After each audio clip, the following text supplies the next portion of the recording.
Halo semua, assalamualaikum. Selamat datang kembali di YouTube channel Wen Antoni dalam kisah terbaru Rumah Singgah Tanjung Merah. Sebelum saya membacakannya, saya berharap teman-teman dimanapun berada, semoga selalu dalam keadaan sehat walafiat. Sehat itu rezeki yang paling besar ya. Dan langsung saja kita masuk ke ceritanya. Kabut sudah turun sejak sore ketika Raras akhirnya mencapai lereng Bukit Lurik. Jalan setapak itu basah, tanahnya lengket, dan rerumputan liar di kiri kanannya seperti merayap menyentuh celana. Sepanjang perjalanan, suara serangga dari balik rumpun bambu terdengar seperti bisikan yang memanjang, seolah mengikuti setiap langkahnya. Ia menarik nafas dalam-dalam, mencoba menenangkan dadanya yang berdebar karena perjalanan panjang dan pikiran yang sedang kacau balau. Di hadapannya berdirilah bangunan yang disebut orang sebagai Rumah Singgah Bukit Lurik, tempat ia akan membantu mengajar sambil menata hidupnya yang berantakan. Dari luar, rumah itu tampak tua tapi masih berdiri kokoh. Cat dindingnya kusam, kecoklatan, seperti sudah lama tidak disentuh kuas. Atapnya dipenuhi lumut dan jendelanya berjajar rapat tanpa tirai, membuat pandangan ke dalam tampak gelap dan samar. Pintu depan berderit ketika diketuk. Tak lama muncul seorang perempuan tua dengan rambut disanggul rapi dan tatapan yang sulit dibaca. "Raras ya?" tanyanya sambil tersenyum, tapi senyum itu terasa tidak sepenuhnya sampai ke mata. "Iya bu, saya Raras." Perempuan itu mengangguk pelan. "Saya Bularas. Masuk nak, udara di sini cepat dingin kalau sudah mendekati maghrib." Raras melangkah masuk. Begitu pintu tertutup di belakangnya, udara dalam rumah terasa berbeda, lebih berat, lebih sunyi, seperti gedung tua ini menahan nafas sejak bertahun-tahun. Ruang tamu dipenuhi furnitur kayu gelap dan aroma daun kering tercium samar, seperti bekas dupa yang baru padam. Di salah satu sudut ruangan berdiri seorang anak kecil berusia kira-kira 10 tahun. Rambutnya dikuncir dua, matanya besar, tapi seperti selalu menunduk. Ia memeluk sebuah boneka kain yang warnanya sudah pudar. "Ini Naila," kata Bularas tanpa menoleh. "Bantu saya mengurus rumah singgah. Dia anak yang baik, cuma kadang agak pendiam." Naila mengangkat tatapannya sedikit. "Halo mbak," suaranya lirih, hampir tidak terdengar. Raras tersenyum tipis. "Halo Naila." Bularas mengajak Raras berkeliling rumah. Lorong-lorongnya panjang dan sempit. Lantainya dari papan kayu yang kerap berderit setiap kali dipijak. Di sepanjang dinding tergantung foto-foto hitam putih anak-anak yang tidak dikenal Raras. Wajah-wajah kecil itu menatap lurus ke kamera tanpa ekspresi, seolah waktu membekukan mereka. "Rumah ini sudah lama jadi tempat singgah malam untuk warga yang membutuhkan," jelas Bularas. "Tidak besar, tapi cukup aman." Raras mengangguk. Ia berusaha menenangkan diri, tapi entah kenapa ada perasaan ganjil yang mengikutinya sejak masuk. Semacam keheningan yang tidak wajar. Suara jangkrik dari luar seharusnya terdengar sampai ke dalam, tapi rumah itu seperti menelan semua suara. Kamar tidur Raras berada di lantai 2, di ujung lorong. Kamarnya sederhana, ranjang besi, lemari kayu, dan meja kecil di dekat jendela. Saat Bularas pergi meninggalkan kamar, Raras menaruh tasnya, lalu membuka jendela. Angin dingin masuk, membawa aroma tanah basah. Tiba-tiba, ada gerakan kecil di halaman belakang. Sesuatu berlari cepat melewati rumpun bambu. Raras mengernyit. "Mungkin kucing," gumamnya, mencoba mengusir pikiran aneh. Maghrib datang lebih cepat dari perkiraannya. Rumah terasa gelap meski lampu-lampu kuning sudah dinyalakan.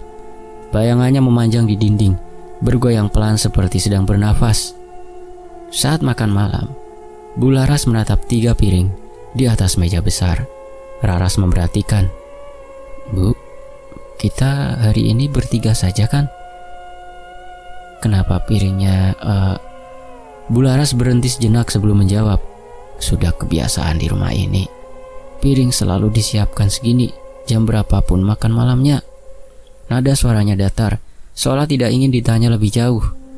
Naila duduk di samping Raras, makan perlahan. Sesekali anak itu menoleh ke ruang tamu. Gelap seperti ada yang berdiri di sana. Raras mengikuti arah pandangannya. Tidak ada apa-apa selain sofa tua dan jam dinding yang berdetak lambat. Setelah makan malam selesai, Raras membantu merapikan meja. Piring keempat yang tetap kosong dia letakkan di wastafel untuk memastikan ia menaruhnya paling bawah. Bahkan ia sempat berkata pelan, biar gak balik lagi ke meja. Ia menertawakan pikirannya sendiri. Kenapa ia merasa perlu memastikan piring itu tidak kembali? Malamnya, Raras susah tidur. Angin malam membawa suara dedaunan yang saling menggesek. Dari lantai bawah terdengar suara kayu berderit, seperti ada seseorang berjalan. Raras membuka mata perlahan. Suara itu berhenti, sunyi. Beberapa menit kemudian terdengar lagi, krek, krek, pelan tapi jelas, seperti langkah kecil. Raras duduk di ranjang. "Bu Laras?" panggilnya setengah berbisik, tidak ada jawaban. Ia bangkit mendekati pintu, lalu membuka sedikit. Lorong gelap membentang panjang, kosong, tapi udara di situ terasa lebih dingin dari biasanya. Ketika hendak menutup pintu kembali, matanya menangkap sesuatu di meja kecil dekat tangga. Sesuatu yang membuat bulu kuduknya langsung berdiri. Piring kosong yang tadi ia letakkan di paling bawah tumpukan kini berada di atas meja makan lagi, di tempat persis saat makan malam. Tidak ada siapapun di sana, tidak ada suara, tapi piring itu seperti baru saja disentuh seseorang atau sesuatu. Raras menelan ludah, menutup pintu perlahan, lalu duduk kembali di ranjang sambil memegangi dada. Kabut, rumah tua, piring kosong, langkah kecil. Semuanya terasa saling terkait, tapi ia belum paham bagaimana. Sebelum memejamkan mata, aroma daun kering tiba-tiba tercium dari arah lorong, padahal ia yakin Bu Laras mengunci dapur. Malam merayap perlahan, dan di luar jendela, bayangan pohon bambu berayun seperti tangan-tangan panjang yang hendak menggapai. Sejak pagi, udara Bukit Lurik terasa lebih lembab dari biasanya. Embun menggantung di daun-daun bambu, dan kabut tipis bergelayut di sekitar halaman rumah singgah. Raras bangun dengan kepala sedikit berat. Semalaman, ia sulit memejamkan mata karena memikirkan piring kosong yang muncul lagi di meja makan.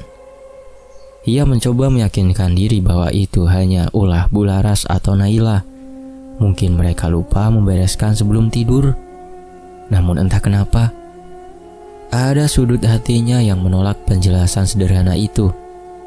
Saat turun ke dapur, Raras mendapati Bu Laras sudah menanak nasi dan memasak sayur bening. Perempuan tua itu tampak tenang seperti biasa, namun ada garis lelah di sekitar matanya. "Pagi, Bu," sapa Raras dengan suara agak serak. "Pagi, Nak. Tidurnya nyenyak?" tanya Bu Laras sambil mengaduk panci.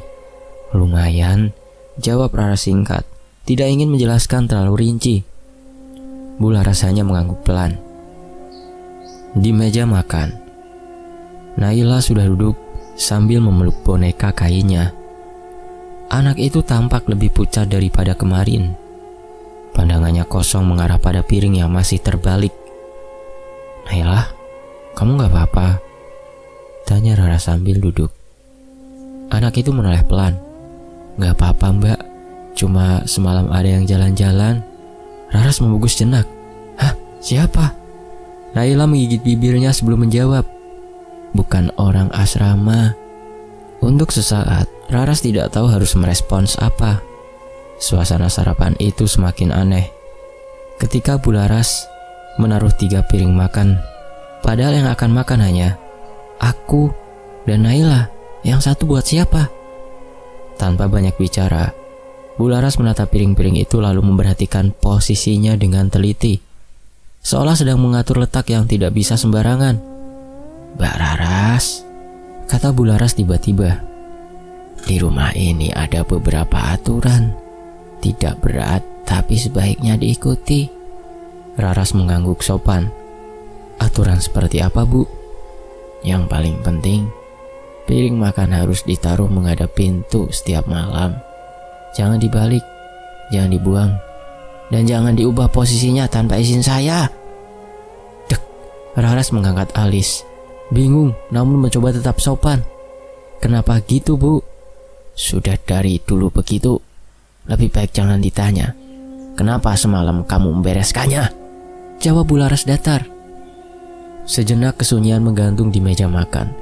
Raras ingin memaksa berkata, tapi tatapan Bularas menahannya. Tatapan itu bukan marah, tapi sepertinya menyimpan sesuatu yang tidak ingin diganggu. Siangnya, Raras mulai mengajar Naila membaca dan menulis. Kamar belajar itu letaknya di dekat jendela besar yang menghadap kebun belakang.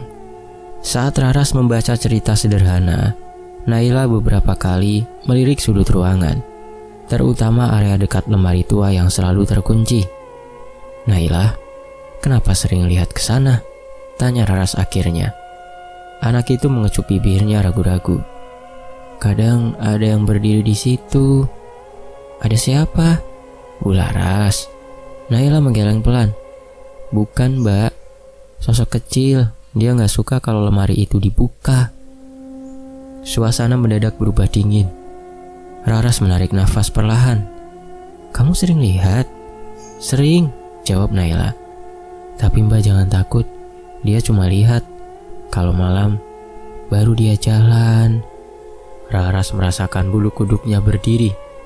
Ruangan yang tadi terasa hangat mendadak seperti kehilangan cahaya.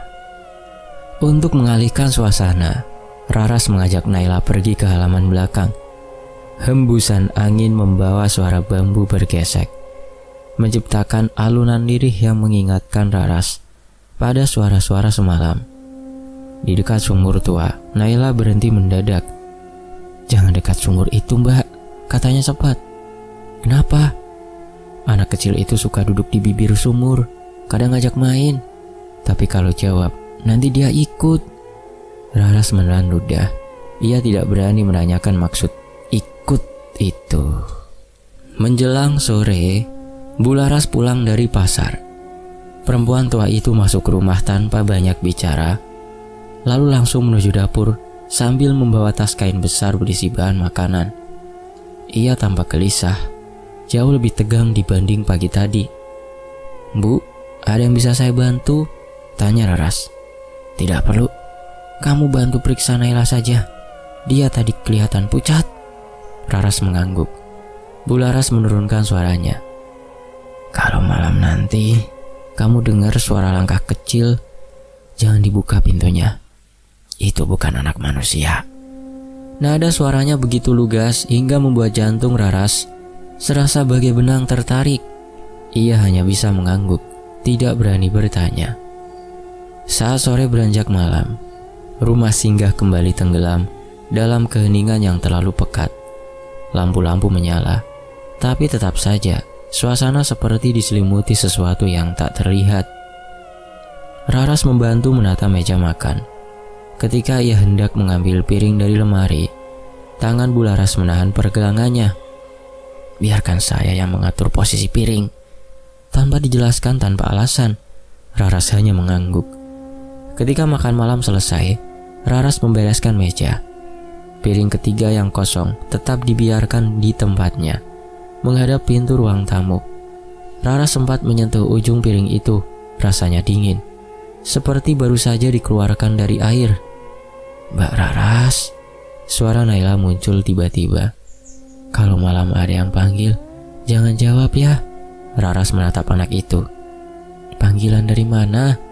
Dari lorong. Suaranya mirip suara anak kecil, tapi bukan anak kecil, Mbak.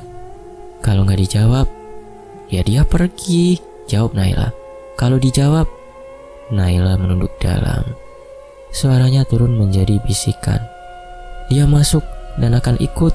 Raras merinding. Udara di rumah itu terasa makin dingin, padahal semua jendela sudah ditutup. Malam turun sepenuhnya. Raras kembali ke kamarnya dengan langkah pelan. Setiap kayu yang diinjak mengeluarkan bunyi lirih. Ketika ia mematikan lampu dan rebah di ranjang, suara angin dari luar jendela terdengar seperti rintihan panjang. Beberapa menit kemudian, krek, krek, krek. langkah kecil di lantai kayu, mendekat perlahan dari ujung lorong. Raras menahan nafas. Suara itu berhenti tepat di depan pintunya. Hening, lalu tok, tok, tok 3 kali. Suara halus, seperti tangan anak kecil. Setelah itu terdengar panggilan lirih. "Mbak, tolong buka." Hah, suara Naila? Tidak, jelas bukan. Nada suaranya lebih serak, lebih jauh, lebih dingin. Raras menggenggam selimut erat-erat. Tidak bergerak, tidak bernafas keras, sampai akhirnya suara itu mereda. Langkah kecil mundur perlahan, lalu hilang di ujung lorong. Namun sebelum Raras menutup mata, aroma daun kering kembali muncul. Kuat kali ini, seperti seseorang berdiri tepat di luar pintu, membawa seluruh dingin hutan masuk ke dalam rumah. Dan malam kedua pun dimulai. Pagi berikutnya, udara di Bukit Lurik terasa berbeda. Awan menggantung rendah, seperti menekan atap rumah singgah Tanjung Merah, hingga suasananya makin berat. Raras duduk di serambi, sambil menyeruput teh hangat, mencoba menenangkan pikirannya. 2 malam berturut-turut, ia terusik oleh langkah kecil dan bisikan yang tidak ia fahami. Meskipun ia berusaha menepis, rasa gelisah itu terus mengikuti seperti bayang-bayang. Hari ini, Bularas berangkat lebih awal ke pasar desa. Perempuan tua itu hanya menitip pesan singkat sebelum berangkat. "Jaga Naila dan jangan buka pintu gudang lama." Nada suaranya tegas, tidak memberi ruang bagi perdebatan. Tapi justru larangan itulah yang sejak kemarin terus menari-nari dalam pikiran Raras. Sambil menunggu waktu berlalu, ia memutuskan turun ke desa, mencari udara yang lebih lapang. Jalan setapak menuju pemukiman kecil itu dipenuhi pepohonan tinggi dan semak liar. Tapi warga tampak hidup sederhana, menjemur pakaian, memberi makan ayam, dan sesekali menyapa seperlunya. Raras mencoba bertanya pada seorang ibu yang sedang menyapu halaman. "Bu, rumah singgah di bukit itu dulunya bangunan apa ya?" Ibu itu menghentikan sapunya. "Rumah singgah Tanjung Merah itu sejak dulu sudah begitu. Orang-orang bilang tempat untuk anak-anak." Suaranya terdengar hati-hati, tidak mau memberi detail. "Anak-anak maksudnya?" Raras mengejar lembut. Ibu itu menelan ludah, lalu menjawab, "Rumah kumpul anak yang hilang. Begitulah orang tua dulu menyebutnya." Ia kembali menyapu, seolah ingin mengakhiri percakapan. Raras mengernyit. "Hah? Anak hilang?" "Hanya sebutan," jawabnya cepat. "Tapi setelah kebakaran kecil dulu, banyak yang memilih tidak naik ke bukit lagi. Katanya ada yang masih mondar-mandir." Ibu itu melirik ke arah bukit, lalu bergegas masuk ke rumah. Respon itu membuat bulu kuduk Raras meremang. Ia kembali berjalan menyusuri desa. Namun tiap kali bertanya, jawabannya selalu menggantung. Semua orang tampak menghindari pembahasan rumah tersebut, seakan ada batas tak terlihat yang tak boleh disentuh. Ketika siang beranjak, Raras pulang ke rumah singgah. Matahari sedikit mengintip dari balik awan, tapi hawa dingin tetap menguasai tempat itu. Naila duduk di ruang tengah sambil memeluk boneka kainnya, tampak lebih gugup dari biasanya.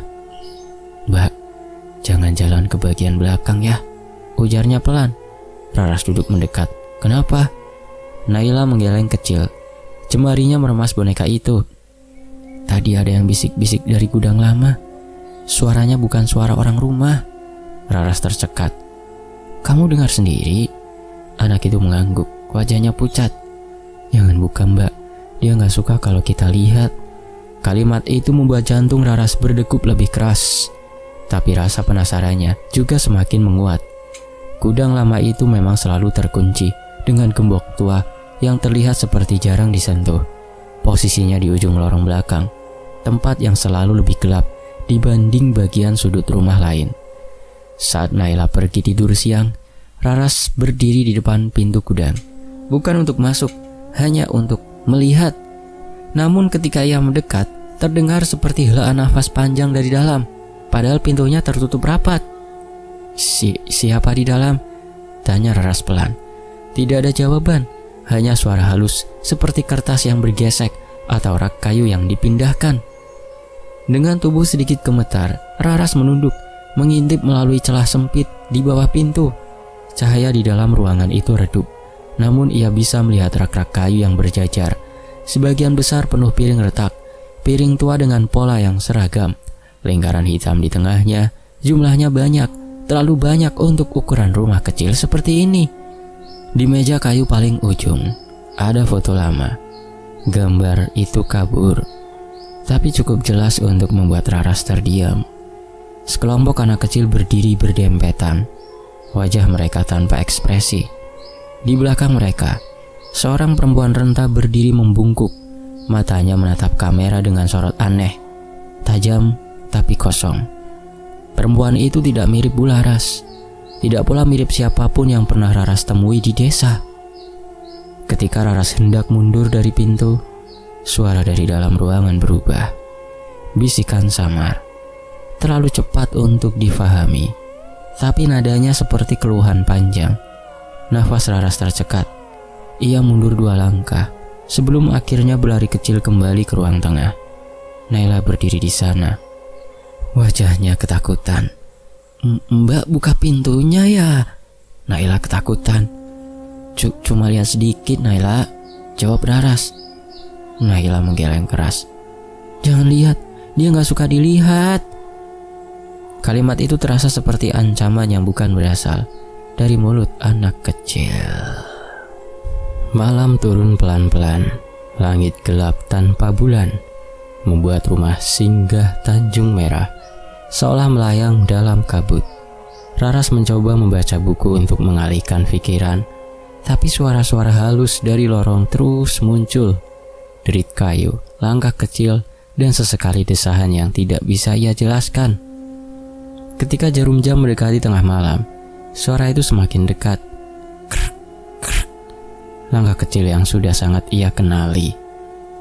Raras memejamkan mata, menahan nafas. Ia tahu suara itu akan berhenti tepat di depan pintunya. Dan benar, beberapa detik kemudian, langkah itu terhenti. Hening, lalu tok, tok, tok. 3 kali, lembut, pelan, seperti mengetuk kain basah. Setelah itu terdengar suara anak kecil berbisik lirih. Ibu, bukain. Suara itu membuat tubuh Raras kaku.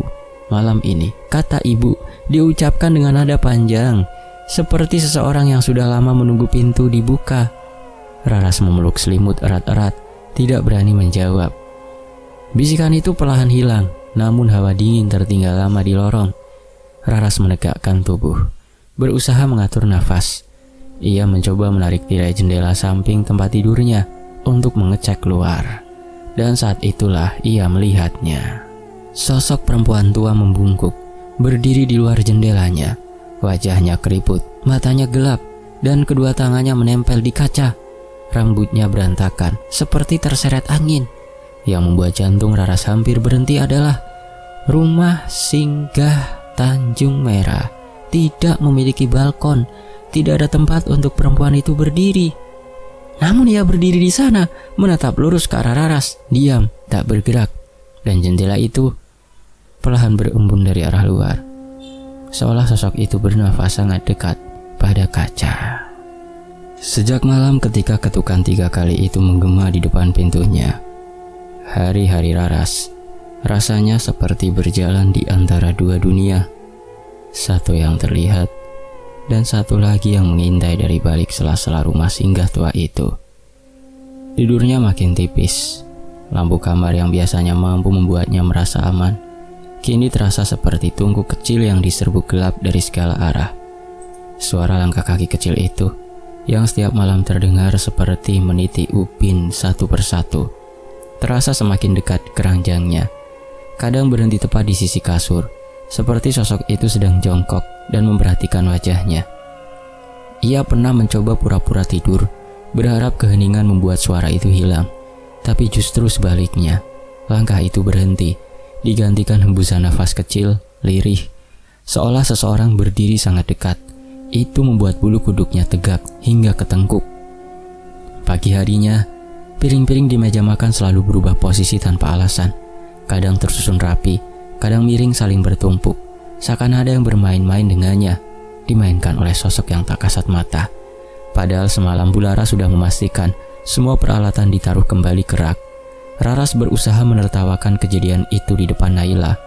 Tapi, gadis kecil itu hanya menggigit bibir sambil menunduk. Wajahnya semakin pucat dari hari ke hari. "Naila, kamu sakit?" tanya Raras suatu pagi. Naila menggeleng lemah. "Mereka rame, Mbak," bisiknya tanpa menjelaskan siapa mereka. Matanya sembab seakan ia baru dari menangis panjang. Raras ingin kembali bertanya, tetapi Bularas sudah muncul dari dapur, membawa termos air panas sambil menghela nafas berat. Hari itu, Bularas akhirnya mulai bercerita sedikit, dengan suara pelan, seperti orang menabur rahasia. Ia berkata, rumah singgah itu pernah menampung anak-anak terlantar yang ditemukan warga di sekitar pasar dan di tepi hutan kecil di belakang desa. Tapi jarang yang bertahan lama, ucapnya. Sambil menatap piring kosong di hadapannya, ada sesuatu pada tatapan itu, seolah ia sedang menunggu seseorang duduk di kursi yang kosong. "Kenapa mereka nggak bertahan, Bu?" tanya Raras hati-hati. Bu Laras tidak menjawab, hanya mengusap tepi piring dengan ujung jarinya, pelan sekali, sampai terdengar suara gesekan halus yang membuat Raras merinding. Siang itu, ketika angin bertiup kencang dari arah hutan, Raras mendengar suara yang ia kira pada awalnya hanya bunyi kucing atau ayam dari luar. Namun makin lama, suaranya jelas seperti tangis anak kecil. Tangis yang panjang, bergetar, dan terasa penuh ketakutan. Suara itu seperti memanggil, memohon, membimbing langkahnya. Raras mengikuti suara itu dengan hati-hati, melewati lorong samping rumah singgah yang menuju sumur tua di belakang halaman. Sumur itu dikelilingi semak lebat dan pepohonan jambu yang menggugurkan daun-daunnya ke permukaan tanah yang lembab. Tangis itu berhenti saat ia tiba di tepi sumur. Sunyi menyergap tiba-tiba, membuat nafasnya tertahan. Ia melihat sesuatu yang membuat perutnya serasa jatuh. Jejak kaki kecil, bukan 1-2, tapi banyak, bertebaran di tanah basah. Tetapi yang paling mengerikan adalah bagaimana jejak itu berhenti begitu saja tepat di tepi sumur, seakan pemiliknya menghilang begitu saja ke udara. Ya Allah, Raras memegang mulutnya, menahan gemetar. Angin malam sebelumnya memang dingin, tetapi dingin yang merambat dari sumur tua itu sangat berbeda, seperti hawa dari tempat yang tak menerima cahaya. Ia buru-buru kembali ke dalam rumah, namun baru saja melewati pintu belakang, langkahnya terhenti mendadak. Pintu gudang yang selama ini selalu terkunci rapat, kini terbuka sedikit, seolah seseorang baru saja masuk atau keluar beberapa detik sebelumnya. Celah pintunya menganga, memperlihatkan gelap pekat di baliknya. "Bu Laras," panggilnya, tapi hanya suara angin yang menjawab. Raras mendekat perlahan. Dari dalam gudang, terdengar bunyi yang membuat tubuhnya langsung menegang. Suara sendok yang mengetuk piring, pelan, teratur, seperti irama anak-anak yang memainkan permainan monoton tanpa perasaan. Tidak cepat, tidak lambat. Tepat pada ritme yang membuat bulu kuduknya bergerak serempak, seperti kawanan semut yang lari panik. Raras menggenggam pegangan pintu, menahan nafas. Ia tidak tahu mengapa ia berani mengintip ke dalam. Tetapi suara itu seperti menghipnotisnya, menariknya untuk melihat apa yang sebenarnya terjadi. Ketika pintu terbuka lebih lebar, cahaya dari lorong menyusup masuk dan menerangi sebagian ruangan. Rak-rak tua penuh piring retak tampak berdiri berbaris seperti saksi yang menunggu giliran untuk bicara. Bau debu bercampur dengan aroma lembab yang menusuk hidung. Di tengah ruangan, tepat di antara rak-rak itu, ada sosok kecil, sangat kecil, tubuh anak-anak, duduk bersila. Kepalanya tegak tetapi wajahnya tidak ada. Tidak ada mata, tidak ada hidung, Tidak ada mulut, hanya permukaan pucat seperti topeng yang belum digambar. Di tangannya ia memegang piring retak, dan dengan sendok kecil yang tampak usang, ia mengetuk piring itu perlahan. Tek, tek, tek, tek. Raras terdorong mundur secara refleks. Suara ketukan itu tidak berhenti, justru makin teratur. Seolah sosok itu tahu ia sedang diperhatikan. Sosok itu kemudian memiringkan kepalanya sedikit, seakan mendengarkan sesuatu di luar ruangan. Gerakannya lambat, namun sangat jelas, seperti boneka kain yang digerakkan, tangan tak terlihat. Raras tidak kuat lagi, jantungnya memukul dadanya seperti gong yang dipukul keras. Ia membanting pintu gudang dan berlari ke lorong panjang. Nafas terengah, tubuhnya kaku seperti sedang menahan serangan demam. Namun bahkan setelah pintu itu tertutup, ketukan sendok masih terdengar. Tek, tek, tek, memanggilnya, mengikutinya, seolah anak kecil itu tidak ingin ia pergi, seolah teror itu baru saja menempel erat pada tubuhnya dan tidak akan melepaskannya lagi. Belum 1 minggu, Raras merasa tak bisa lagi menunda untuk bertanya, untuk meminta penjelasan, karena teror-teror itu sudah melampaui batas wajar.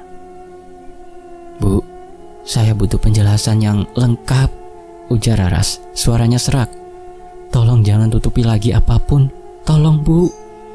Bu Laras mengusap wajahnya yang penuh garis lelah. Mata tuanya memerah, seperti menahan banyak hal yang bertahun-tahun terpendam. Akhirnya ia menarik nafas panjang, seperti menyerah pada kenyataan bahwa rahasia itu memang sudah waktunya dibuka. "Rumah ini dulu bukan rumah singgah biasa," katanya pelan. "Dulu rumah singgah Tanjung Merah ini jadi tempat penitipan anak-anak yang tidak punya siapa-siapa lagi." Raras mendengarkan tanpa berkedip. Pengurusnya seorang perempuan renta. Orang-orang memanggilnya Mbah Lembayung. Dia merawat anak-anak itu dengan caranya sendiri, meski banyak warga desa bilang caranya agak aneh. Terlalu sunyi, terlalu tertutup. Raras merinding. "Terus kenapa ditutup, Bu?" Suara Bu Laras sempat bergetar sebelum menjawab. "Ada kebakaran kecil, tapi cukup untuk menelan beberapa anak dan Mbah Lembayung sendiri." Raras menelan ludah, tenggorokannya kering. Bayangan sosok perempuan tua yang sempat ia lihat di jendela 2 malam lalu langsung muncul di kepalanya. Orang bilang kebakarannya aneh. Api muncul dari ruangan tempat piring-piring disimpan. Waktu itu Mbah Lembayung biasa memanggil anak-anak sambil mengetuk piring. Katanya agar mereka tahu kapan waktunya makan. Raras merasakan dingin merayap dari tengkuk ke punggung. "Setelah tempat ini ditutup," lanjut Bu Laras, "sosok-sosok itu sering muncul, terutama kalau ada piring disiapkan. Mereka bukan ingin menyakiti, mereka menunggu ibu mereka kembali." "Ibu mereka? Mbah Lembayung gitu?" Bu Laras mengangguk. "Iya. Dan belakangan mereka makin agresif kalau ada orang baru datang. Mereka pikir orang baru itu adalah pengganti ibu mereka. Makin kuat kehadirannya, makin besar harapan mereka." Dek. Raras baru sadar. Ya, mengapa langkah-langkah kecil itu selalu mengikuti ke kamarnya? Arwah-arwah itu menganggap Raras sebagai ibunya. Dan mengapa suara ketukan piring semakin dekat setiap malam? Mengapa sosok anak tanpa wajah itu duduk di gudang sambil menggenggam piring retak, menatapnya tanpa mata? Jadi mereka pikir saya ini..." Raras tidak sanggup melanjutkan. "Iya, mereka pikir kamu ibu yang kembali," jawab Bu Laras lirih. Dan dalam sekejap, seluruh kengerian yang sebelumnya hanya puzzle acak kini menyambung menjadi satu garis besar yang lebih mengerikan dari apapun yang ia bayangkan. Malam itu, malam terakhir mereka di Bukit Lurik, dimulai dengan sunyi yang terlalu tipis, seolah rumah sedang menahan nafas. Raras mencoba tidak tidur, duduk di tepi ranjang sambil memegang tangan Naila yang memeluk bantal dengan gemetar. Lampu kamar berkedip-kedip, menebarkan bayangan yang bergerak sendiri di dinding. Pukul entah berapa, suara pertama itu muncul. Piring pecah, bersaut-sautan dari dapur, gudang, hingga ruang makan. Suara retakan kaca mengisi seluruh lorong, seperti badai kecil yang tak terlihat. Setelah itu, langkah-langkah kecil berlarian di sepanjang rumah. Cepat, panik, kacau, seperti segerombolan anak yang berebut lari. Namun tidak satu pun memiliki kaki yang benar-benar menjejak. Disusul suara tangis, teriakan lirih, dan bisikan anak kecil yang bergema dari belakang pintu kamar. Naila menangis terseduh-seduh. "Mbak Raras, jangan buka pintunya, Mbak." Raras memeluknya.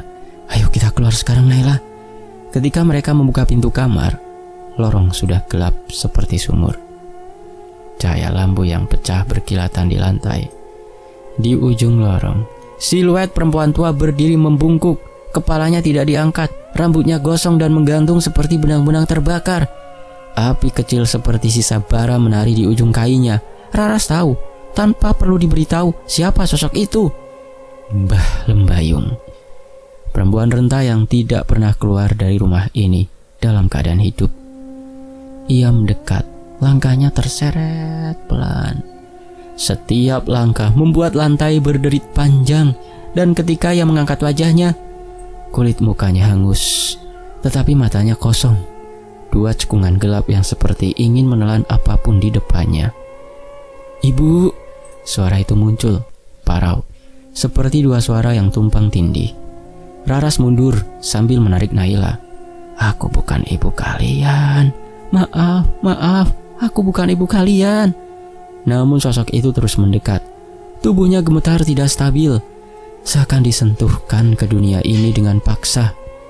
Dari belakangnya, 5 atau 6 siluet kecil mulai muncul, anak-anak tanpa wajah, masing-masing membawa piring retak.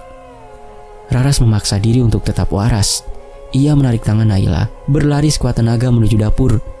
Piring-piring berjatuhan dari rak seperti dilempar sesuatu yang tidak terlihat. Beberapa pecahan hampir menghantam kepala mereka. Lorong menuju pintu belakang dipenuhi suara sendok yang mengetuk-ngetuk, ratusan mungkin, seperti seluruh rumah berbicara dalam bahasa yang tidak manusiawi. Begitu mereka melewati ambang pintu, angin malam menyambut dingin. Namun di luar, dingin itu terasa seperti kebebasan. Rumah singgah itu mengerang, seperti tidak rela ditinggalkan. Tapi Raras tidak berhenti. Ia menuruni bukit sambil memeluk erat Naila yang menjerit ketakutan. Ketika mereka telah cukup jauh, Raras menoleh. Rumah singgah Bukit Lurik tampak seperti meredup. Cahaya yang tadi berkedip-kedip perlahan padam, seolah rumah itu menutup mata atau menyerah pada kepergian mereka. Pagi menjelang, Raras mengantar Naila pulang ke rumah keluarganya di desa bawah. Sang ibu langsung memeluknya erat, menangis haru. Raras berdiri sebentar di depan rumah, memastikan anak itu benar-benar aman. Ibu Naila bekerja di luar kota. Tidak ada satu keluarga pun. Naila dititipkan di rumah singgah Tanjung Merah. Ketika Raras menoleh ke arah bukit, rumah singgah itu tampak diam, seperti bangunan tua yang tak pernah menyimpan apapun. Namun sesaat sebelum Raras berbalik pergi, sebuah cahaya kecil menyala di jendela lantai atas. Satu lampu, pelan. Seolah ada seseorang di dalam yang baru saja bangun. Seolah ada ibu yang kembali. Tamat. Demikianlah sebuah kisah, semoga terhibur. Wen Anthony pamit undur diri. Sampai jumpa di kisah berikutnya. Wassalamualaikum.